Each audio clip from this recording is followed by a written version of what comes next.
Little arts. ஒரு நாள் மதியம் வெயில் அதிகமாக இருந்தது. மரத்தடியில் ஒருவன் நன்றாக தூங்கிக் கொண்டிருந்தான். அந்த வழியாக வந்த விறகு வெட்டி அவனை பார்த்து, இவன் கடுமையான உழைப்பாளி போல் தெரிகிறது. உழைத்த களைப்பால் தான் இந்த வெயிலிலும் இப்படி உறங்குகிறான் என நினைத்து கொண்டு சென்றான். அடுத்ததாக திருடன் ஒருவன் அந்த வழியாக வந்தான். இரவு முழுவதும் கண் விழித்து திருடி இருப்பான்.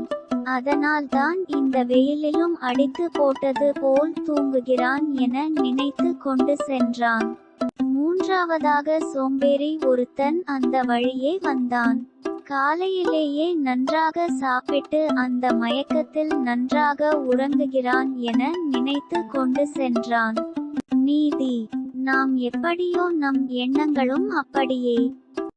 இந்த வீடியோ உங்களுக்கு பிடிச்சிருந்தால் லைக், ஷேர், காமெண்ட், சப்ஸ்கிரைப் செய்யவும்.